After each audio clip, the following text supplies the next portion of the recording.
yung Team Falcons. Ayan na, apat na flicker.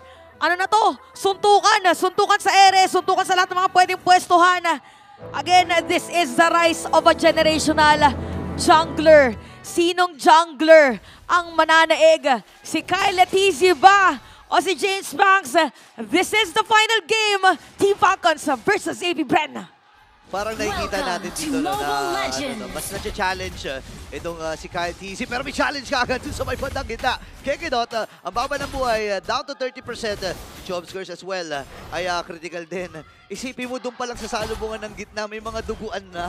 Ramdam mo may gigil eh. Ramdam mo na anytime, okay, sige, magkamali ka na ng isa. Talagang pwede ka mabigyan. Anything unusual ba? Midnight para sa mga emblems and talents natin? Let's say, typical lang naman yung setup. Especially yung sa Beatrix, yung naka-tenacity. Ang laki lang nung impact niyan. Although mas mababa yung effect sa laning stage. Kasi dati yung Beatrix na naka-tenacity parang safe na safe eh. Pero ngayon kasi parang mas mababa effect niya sa early game. Pero grabe din naman yung kunat pag din late game. Lalo yung mga Beatrix na naka-hasklo. Mararamdaman mo talaga yung sustain ng marksman na yan. Yun talaga yung mga buuhan. And i-expect natin yan mamaya-maya. So kailangan lang muna dito ni Chizu. Ang goal lang muna niya, okay, masurvive ba natin yung first 5 minutes. Kailangan hindi kagad mapatay itong Beatrix kasi medyo dependent dito sa early snowball. Kapag magandang early, nakakuha ng magandang pwesto pero may bakbakan kagad. Der and Flap dito nagsasagutan pero hindi nila alam, nanonood lang si Ogun sa gilid. Sabi niya, sige pre, magsutukan lang kayo pero malalaman na anytime kasi dadating na rin si James Banks. Okay, nagkaamuyan lang doon sa may top lane. Sabi ni Ogwin, alug eh. Alug lugi wala ka pala eh. Ay, di ba ganun yung mga sinasabi nila na during mic test or ping check rather. So medyo tahimik ulit ang ating Land of Dawn pero nararamdaman mo na parang anytime magkakasuntukan na ang ating dalawang kupunan. Okay, napalalim ata dito si Kekidot. Ubus ka ata yung buhay dito ni Chomskirt. In an instant, si Kekidot ay nasa liban ng Aren. Naku, napakasama sa loob talaga nun. Yung papatayin ka na nakasanib. Pero hindi pa sila tapos sa panggugulo dito. Si James Banks ang kanila magiging target na paretil nilang para makuha yung purple at ma-secure at secure din ang pagong para sa Team Falcons. Rekta orange ba? Makikita nila yung buhay ng orange. Yabot. Wala pa naman kasing retribution just in case. Nilatagan na rin dito. Cyclone na nagamit para mas motiget. Oh my gosh, nakuha pa ata ni Kyle Letizi dito. Der ay delikado rin, nakapag-split-split na. Si Shizu! Dito siya nasanib dito. Oakwen ay makaka-atras. Pero hindi na itutuloy ni Flap TC yung kanyang pagsanib. James Banks at ang buong kupunan ng AP Bren. Ginugulo dito Oo, ang sakit sa damdamin nung nangyari sa AP Bren. Pagkatama nung duality passive ng Louie, humampas flicker si Flap. So na-extend lalo yung stun. Kaya naging enough yung window for Team Falcons na patayin dito sila Chomskirt. Tsaka grabe din talaga mangmama si idol ng mga kids. Kasi even yung rotation kanina, di ba dumating si Shizu? Yeah. Minsan kasi naisip lang natin yun, sa duality lang talaga yung purpose ng Louie. Pero ginamit niya, or nilatag niya yung pabilog para meron pag-slow! Okay, Glorious Father nagamit at mabilis na pagkakatunaw dito kay Kogwen. Kaya si James pa ay delikado. Naku po, makasalubong nga ni Few. Iniwas-iwasan lang pero skinibat na. Dito ni Super Makmak. Kailangan lumayo ng 3 miyembro dito ng AP Bren. Doon sa magiging skirmish na sineset dito ng Team Falcons. Dito yung mga posts. Imagine mo, level 5 pa lang ang hapdi na kaagad ng idol ng mga kids. Diretso kasi ng diretso din eh. Kaya medyo caught off guard yung AP Bren doon sa mga setup plays na ginagawa ng Team Falcon. So 1.4k gold lead para sa Berdeng team. Oy! Grabe naman, nag-teleport ka agad. Nagsama-sama dito ang Team Falcons pero bumalik na rin. Uy! May sumama! Wala din sumama! Itong si Der. Pero wala na siyang inabutan doon na Flap. Pero babalik din siya doon. Kaya lang hindi na makakabalik. Kaya dito ay nakipagsabahay na. Nagamit na rin kagad yung ultimate malakip. Kyle Letizi. Pero nasipat doon sa may pader. Makakasurf na ba dito si Kekidot at mamamatay si Chomskirt. Habang free hit na naman si Super Makmak. Iundog dito with a fist crack. And si Kekidot hindi talaga titigil. Hindi ka talaga titigil. Itong si Matt. Pero si Q ang makakakuha noon. Grabe nagiging palitan. Grabe. Oo, sino nanalo sa team fight na yon? I mean, medyo malaki yung lumumang ikakalamang dito ng Team Falcons kasi kanina pa snowball si Super Marco. Pero kahit paano nakakuha ng magandang trade dito yung AP Bren. After nung Raging Sandstorm na tumama dito kay Kyle Letizi, nandun yung shotgun flicker combo mula kay Shizu. But so far, wala kasing objective na makukuha yung AP Bren out of that trade. Kay Kyle pa rin naman pupunta itong pagaw na to since malayo din si James Bang. So tuloy-tuloy lang yung pag-snowball nila dito. And ang masama dyan, nahawak kasi nila yung Moskov. May chip pa, may Louie pa. Kahit umabot sila late game, wala silang problema sa Lord. Parang kahit sino din biglang may pwedeng dumating for Team Falcons. Parang kung ikaw AP Bren ngayon, medyo may trust issues ka. Sure na ba to? Ito na lang ba to? Or baka meron pang biglang dadating, tas meron pang Moskov. So pwedeng super late na dumating ni Super Marco with the Spear of Destruction. And kita natin sa teamfight kanina, medyo kulang pa yung damage from the Silent Kid from AP Bren. And look at the vision from Ogwen ngayon. So paangasan na lang to pagdating sa positioning for Kekedot. Dito naman niya kailangan ipakita kung gato na rin siyang ka-veteran at sinubok ng panahon sa lahat ng kanya naging experiences from MPL, from MDL, and now back to MPL. Parang para sa akin, no, ang AP Bren ngayon ay, kumbaga, kailangan lang muna nila ng kalmahan. Hindi madaliin yung mga nagiging sitwasyon. Kasi natapos na yung 5 minutes Hindi man, ang maganda naman dito na balita ay hindi na-deads itong si Shizu at available na rin ang kanyang Blade of Despair. So, konting panahon na lang ang aantayin ng AP Bren para doon sa magiging masakit na Beatrix maya-maya. So, yun nga yung concern ko. Kanina kinailangan niya i-flicker yung Wesker para lang ma-sure deads dito si Kyle TZ. Pero yung combo kasi nila kailangan full lockdown. So, yung Raging Sandstorm or yung Fiskra kailangan talaga perfect timing para mailatag ni Shizu yung combo niya without having to sacrifice the position. Kasi yung usual combo talaga is yung Bennett's Rage. Pero if Wesker yung gagamitin mo, kailangan mo pang i-flicker. And kapag tinignan mo yung Falcons, mag-e-enjoy kasi sila pag nakita nila yung Beatrix na nag-flicker. Oo, kasi pwede na targetin anytime Parang nga pwede na dikitan lang dito anytime ni Ogwen. Actually, kahit habulin ni Kyle TZ. At again, yung katapat dito ni Shizu ay si Bulletproof Super Marco na 2-0-1 na sa KDA. Meron silang gagawin dito. Nagulat ang Team Falcons. Especially si Kyle. Hindi pero survive pa rin. Atras muna sila dito. Avengers Unite! Avengers Unite! Binalikan! At naipit itong si Der. Nandito na yung 4 na miyembro mula dito sa Team Falcons. Si Kalti siya magiging puto niya. Pero wag ang prinsesa ko. Sabi ng 4 na miyembro dito ng Team Falcons. At si Kekedot ay mamamatay. Grabe si Kyle TZ! Sasabihin ko pa lang kanina, walang yaka, kakatakas mo lang, bumalik ka para sa portal. Pero yung Raging Sandstorm, tinudge pa niya. Tsaka siya yung nauna dun nung pagkabalik niya. Kaya nga, na-ankle break si Kekedot. Oh my goodness! Team Falcons, kabisado ngayon.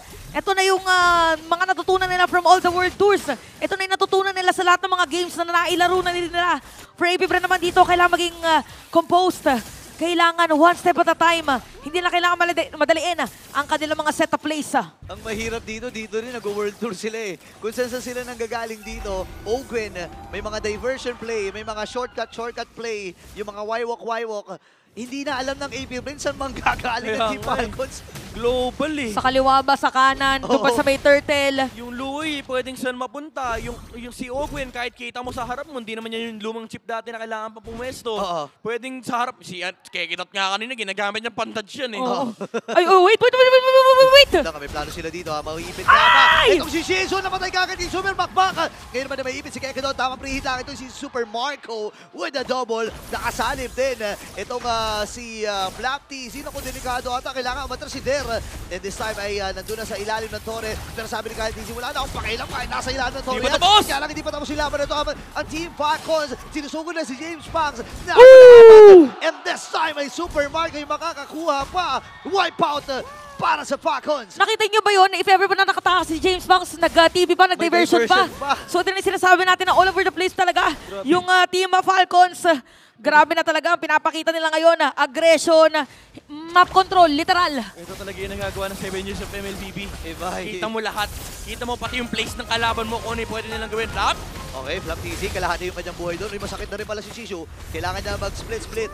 Aray! Anong isasabit pa siya? Patay ang mga glulets. At ang Team Falcons ngayon, inuunti-unti na lang yung mga resources na medyo malalapit sa kanila. So sabihin na, ito na naman yung game na pwedeng ipagtanggol talaga ni Q yung Brave Smite sa Louie. Nabuhay na naman siya dahil sa Brave Smite. Kinain niya yung bala ng Beatrix. Tapos naka-flicker out siya. Ang bumuhay sa kanya yung isang proc nung second skill niya. Nagkaroon siya ng HP. Grabe yung agimat dito. Game number 2 din.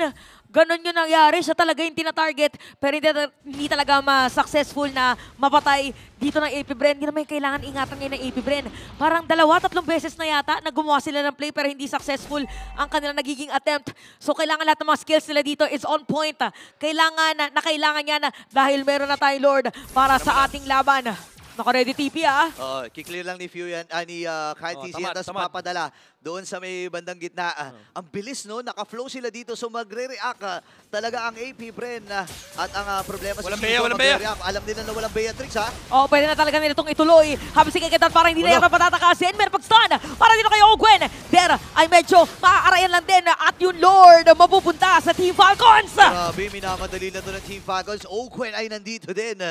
At ang AP Bren, sila ang naatasan para dumipensa. Alam niyo yun na nandun, Ayan na, delikado ata dito. Owen, nasa gilid pa rin si Owen. Talagang napakaliksi, grabe naman. Pag may meron dumaan dyan anytime, pwede siya mag-alagay. At ito na yung sinasabi natin, yung rotation, yung bilog na yan, ginagamit ni Few either pang slow na kalaban or kaya pang face check. Nakita nyo kanina, meron dalawa nakatago dun sa may bush. Oo. Hindi niya pinangkuprok ng duality. Sabi niya, experience na ako, better na ako. Vision is more important, sabi niya. Na natutunan ko yung bago pag nagluluya ako, gusto ko lang kapag merong duality ng duality. Ogwen.